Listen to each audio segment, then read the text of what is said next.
Hey everyone, Mark and Steve here. Before we get started today, we want to let you know about Dare to Connect, our new online interactive video platform. For less than the cost of a therapy session, you and your spouse get live access to both of us 3 times a week. Each 30-minute live group support session provides interactive mentoring and healing for addicts, spouses, and couples. If you're loving our podcast and our unique style of bringing you recovery, you're going to love Dare to Connect.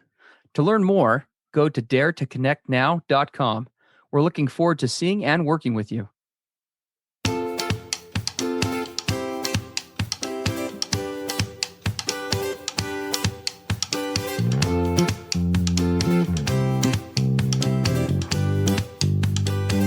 Hey everybody, I'm Steve Moore. And I'm Mark Castleman. We know the pain and heartbreak of porn and sex addiction. And we know the triumph of breaking completely free.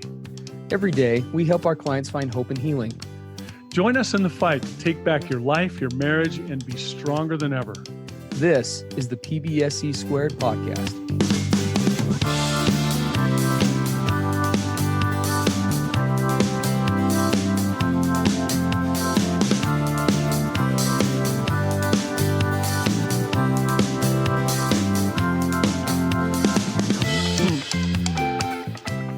So I had a couple of therapists over the years. Before I got into solid recovery, I worked with a few people, and big surprise, wasn't super into the process initially, right?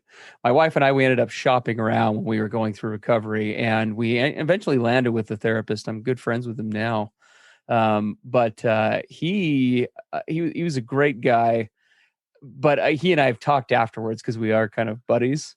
And we're colleagues.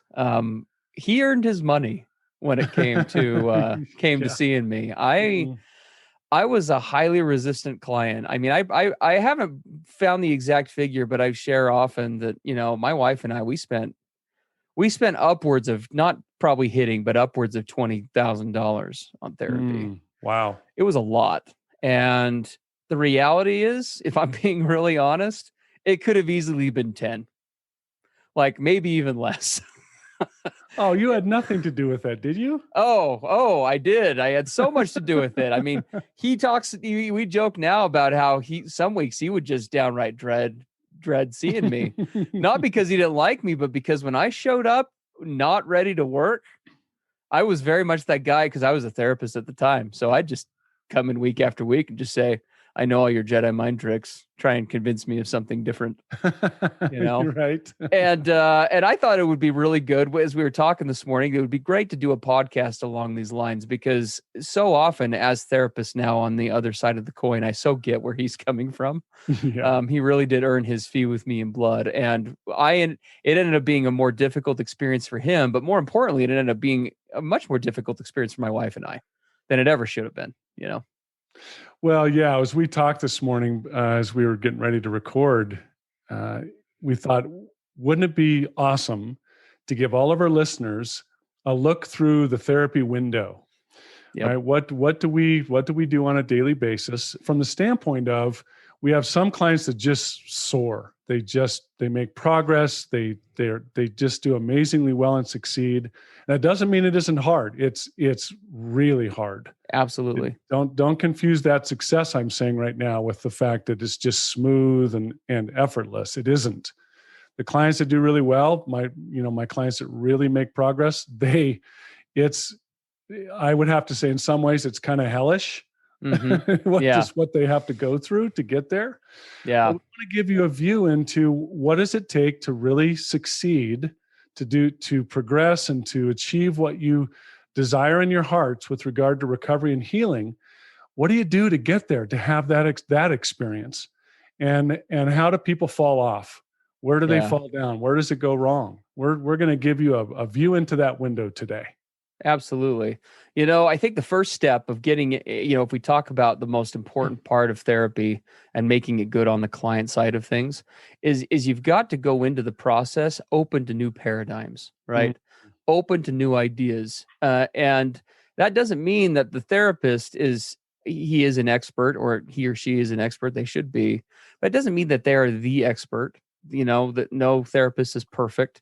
but they are a third party who, if you're seeing a good one, has good clinical training, maybe some experience, specializing in this ideally, right? It's somebody that you can. It needs to be somebody that you trust. We talk about that often on the podcast. You got to find somebody you trust and that you like. Oftentimes, though, I will have clients where they come in and they will tell me they trust me, but then too often they will kind of manifest more weeks than not, at least at the beginning, right? As kind of like I did at the beginning of therapy, right? You have to, if you want to make therapy really beneficial, you have to recognize that your thinking is going to be challenged, right? A good therapist is not going to stroke egos. A good therapist is going to practice real love with you, like we talk about on here often, right? A good therapist is going to be somebody who's willing to be the heavy in a certain situation, be the unpopular guy in the room. And you need to really get in the habit as quickly as you can of being able to leave your ego and your pride at the door as much as possible, right? Because your thinking is going to be pushed on and challenged, and that's just going to be a part of it. Yeah, and something I heard years ago, and I know you did too. Said sometime along the past, someone confronted us and said, "Hey, Mark, Steve, remember your very best thinking got you here." Right? Yes. And Absolutely. so just realizing that I have some clients they want therapy, but they want it their way. Yeah. They come in with really strong expectations. And when I don't adhere to that, they can get impatient or upset or frustrated. Sure. And I have to remind them, look, I understand where you're coming from with that, because boy, was I there. But I'm just inviting you to try to just set that all aside, put it on hold, and just trust and engage in the process. Yeah. There's a lot of things you don't know yet, right? You only know what you know today, Absolutely. right? Remember, that brain of yours is a closed system. It's just a collective database of everything you've experienced. But there's a lot of knowledge outside of that. Yes. Right. So, yeah, that's a big part of it. And the other thing that you and I find, and this was really hard for me, expect consistent critique. Yep. And Absolutely. whoa, was that a hard one for me, because I learned as a kid to defend myself against criticism, because I had a lot of it, and a lot of it was not constructive and it wasn't positive. So my brain, developed this survival defensive mechanism that if anyone starts critiquing or criticizing me, I'm shutting down. Yeah. And so it's hard to go into therapy and suddenly open yourself to that. Mm-hmm. Absolutely. Your therapist being on your side is not going to, we've talked about it more than once on this podcast about how, good connections sometimes, in fact, in most cases, doesn't usually require or even involve agreement. Right. And that applies in the therapy relationship just as much as anything else. I have had more than one client who I've had to kind of pull aside, and we'll go through and just kind of a quick check-in, because I can tell that when he or she is coming to sessions, there's almost a preconceived kind of shame that starts to develop. Yes. Because they're going to expect that critique that you're talking about. Mm-hmm. And we totally validate that. Mark and I are no strangers to ourselves going through that personally, where we both have big histories of trauma-based shame, right? People attacking us, people coming out of the woodwork and, bashing us for this or that, not accepting us, whatever. If a good therapist is doing their job right, it's not that they're critiquing you as a person. They're critiquing outside behaviors and thinking patterns that are getting in the way of the authentic you. Exactly. Right. They're challenging that stuff. I came at therapy sessions, you almost come tensed up, right? You're waiting for the big criticism shoe to drop on your head. And you come into the session that way. Oh, God, what's he going to bring up today? Yeah. Right. Yeah. Going into therapy, putting the rolled up newspaper or the pads down in your pants in the rear end. So exactly. the blows aren't so bad. The blows aren't so bad. And the thing to remember, I mean, Steve and I can tell you, we love our clients. I mean, we come at each session with this just deep yearning to help, right? How do I help this person see what they can't see or haven't been able to? And it's just this deep yearning to help, bring this perspective in so that there can then be progress. Yeah. We don't like to criticize. It's not just for the sake of criticizing. In fact, early on, and as a therapist, I thought I needed to be really good friends with my clients. Yeah. And man, was that a disaster, because we're not there to be, it's not friendship. And you can, even some of my codependencies early on in my therapy experience were triggered a bit. Well, what are they going to think if I actually say this right now? Yeah. Right? Can I be that bold and direct? What if they're offended? Mm-hmm. And we've worked hard, Steve and I, to move through our own issues so that we can truly be effective therapists in being able to say and point out and bring up anything and everything that Yeah. is needed to help our clients progress. But they also need to be open to that themselves, right? Otherwise, it just ties our hands. Yeah. I tell clients, if you're going to come at it with shame and you're going to shut down, you really need to realize you're tying my hands behind my back. Yeah. In order to help you as a therapist. Well, and that's another point too, because I see this often where one or both people, say in a couple session, right? Well, one or both of my clients I can tell that they're becoming overwhelmed. They're starting to dissociate, Mm-hmm. right? Or they're giving into shame and they're shutting down, Yep. right? What doesn't derail the process, I think, for a good therapist isn't the fact that you start to shut down. It's that it's when clients start to shut down and then they won't talk about why. Yes. Does that make sense? Yep. Because if that's coming up in therapy, in a couple session, or even individually, I guarantee it's happening between the two of you off screen, right? Or Yes. out of the office. I guarantee that it's happening. And there's no better place to work through that than here, right? That limbic system, when it gets triggered, right? We all have that fight, flight, freeze response we talk about often on here. And we know better than most that when we get in that place, it's really easy to look at everyone around you, not as potential supports or people that love or care about you, right? What do? We start looking at people as like potential threats. Yeah. It turns adversarial, right? I And got to protect myself. Exactly. Your therapist is Mm-hmm. not there to shame you or to drag you into the mud. They're here to guide you. And when that stuff comes up, I would plead with any of my clients who listen to this to, when you feel that coming on, that's to be expected, but trust us enough, right? To stay with the process. And if we keep asking questions and if we ask about the shame, what you're feeling, please trust us enough to open up to that. It will help not just the relationship, but you will learn more in sessions like that, because I had a few of those where you're able to work through those things about reprocessing and neurobiological change, doing that honestly than far more than you would in a quote unquote happy session. Exactly. No, yeah, those are some of the best sessions of all, when they get really tough and hard and people shut down, but then you get them to talk about why they're shutting down. What are you feeling right now? Yeah. I'm seeing this, but what is this about for you? And realize that when you're critiqued in one area, it doesn't mean that you're being critiqued in all areas, right? Yes. I remember my feeling, oh, he's pointing out this thing about me. See, I knew it. Every part of me sucks. Yeah. Because he brought this thing up. Okay, that's it. I'm done. I'm a loser. I knew it. Mm-hmm. Yes. Right. It doesn't mean that.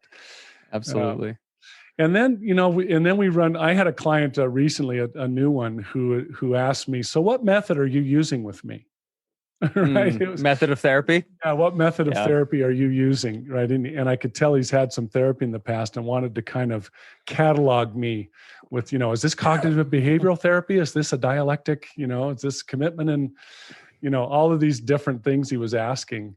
Realize that a really good therapy is an art form more than it is a science. Of course, there's tested and proven, researched methods that are involved, but it's more being in the moment with the client and really discerning what is needed most.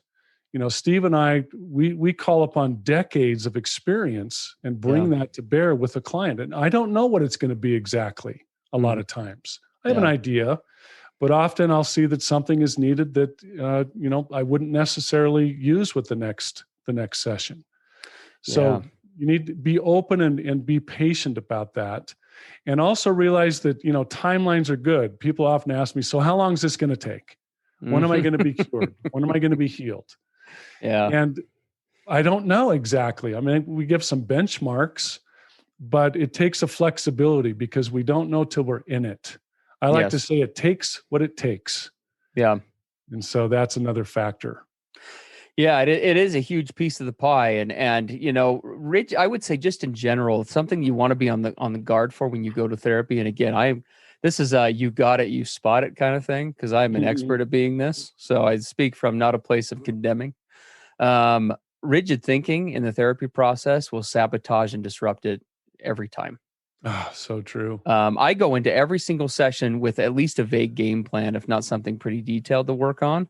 But I also go into every therapy session recognizing that at least 50% of the time, because of things that have happened that week, issues that have come up, we're going to throw the whole plan out and do something completely different.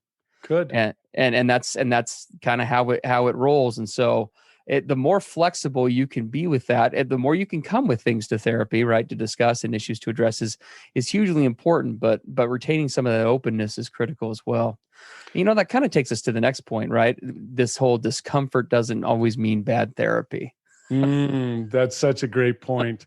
I would have to say, and this might sound weird, but some of the best sessions I've ever been within people, with couples especially, is when suddenly they just erupt and start screaming and swearing at each other. And it is literally World War III. Yep. And I'm just watching patiently. I'm sitting quietly while they just go at it. Mm-hmm. And here's the part that surprises them when they're all done and they sort of realize that, oh yeah, Mark's here. Yeah. they turn back and look at me. I will sometimes put both of my fists in the air like a big fist pump. And I'll say, yes, that is awesome. Now we're getting somewhere. Kind of look at me, what? And I'll just be, that was so great. You did so good. And they really don't know how to take that. But it's like, man, we're finally getting raw and real and authentic. And this is your truth in this moment. Yeah. Now you've given me something to work with. Yes. I love that. Well, and I think that, what we're really talking about here is differentiating, right? Separating this relationship that we oftentimes have as people, just in general. We oftentimes link, discomfort with being a negative experience. Yes, right? automatically. And likewise, peaceful or happy things, right, as being positive. And those don't always line up. And that is especially the case in therapy. It's not, if the therapy you're doing right now, wherever you're at, if it's like Disneyland, I would respectfully say you may want to consider doing something else, because it's probably not going the way it should be. Yeah, right? yeah. Therapy should be hard. It should be a difficult process. If your thinking isn't getting challenged and you're not getting pushed, if you're not getting uncomfortable, then where is the change happening, or is it happening as quick as it could be? Right. So in other words, what we're really saying there is, as I often say, is, plan for some pain today. Like, just go into it recognizing this is going to be painful in some ways. Right. It's like, plan for pain. I know that sounds like totally emoting. But it's so true. Yeah. The really awesome work is often where it's just excruciating, and things that you've kept hidden deep and buried for years or decades, they come out and we start to peel back the layers, and some of it, it hurts. Yeah. It's in some ways not pleasant, but man, is it worth it to start finally making progress. Yes. And then the other thing you and I talked about, and I know this is something that we get a little frustrated with sometimes with clients, right? It's come to therapy prepared with questions and with issues, rather than, just showing up and going, oh, so fix me today, Mark. What do you got? What? What do you got for me? That's never a problem. It's never a problem. No, it's so true. I look back on my career, and it's not that this isn't going to happen some of the time, right? Again, therapists aren't perfect, clients aren't perfect. That's why we're all there. We're all working and growing and perfecting everything that we're doing. But there is far too much time that is spent with too many therapy sessions. I talk to colleagues often about this, where too much of a session is spent what I call digging. Right? Where we're trying to kind of root out issues to be addressed, because clients aren't prepared. They haven't taken a few minutes or the check in the evening before, right? And said, hey, therapy's tomorrow. we know how quick that 60 minutes goes, because it does go fast. Mark and I don't do the usual like 50-minute therapy session and call it an hour. We do full 60 minutes. And it's always shocking, even when we do that extension for clients, how often we'll just spend too much of that time, right? The first 20, 30, 40 minutes digging on issues. Whereas when clients come prepared with issues, we can immediately jump into what needs to be worked on, right? It's such a more effective use of the time. And you as a client, I promise, are going to feel like you're getting more out of the therapy. But it does what it really means is that it's that shift in mentality and recognizing that your therapist is a partner in your marriage, right? When you bring a good therapist on board, they're a partner to come in and to help and to support, but a therapist cannot fix a marriage. That may be hard for some people to hear. No, we can't. But we can't fix we can't fix a marriage, right? We can't fix an individual. We are there to support, to help you, to grow, to give you advice, to give you counsel, to do all those things. But that work on some level if it's going to work, it has to come on the end of on the client's end. Yeah, because I often say that, weekly therapy sessions are good. Yeah. But if you ask me, where does the real change happen? It's what happens between those therapy sessions. Absolutely. It's down in the trenches. It's the daily work that you're doing, right? Your progress is highly dependent on the work that you do outside of the therapy. Yeah. And coming prepared to a therapy session is all about, what did you do during the week? Did you follow through with the assignment that you were given? Mm-hmm. Right? When you don't follow through and you don't find a way to get that work done, it sabotages your progress, and it sabotages me as a therapist. Yeah. Right? I'm going to keep giving assignments. If you're not doing them, then we're just having talk therapy every week. Talk. Right? My wife's favorite statement to me is, Mark, talk is cheap. Show me. Yeah, absolutely.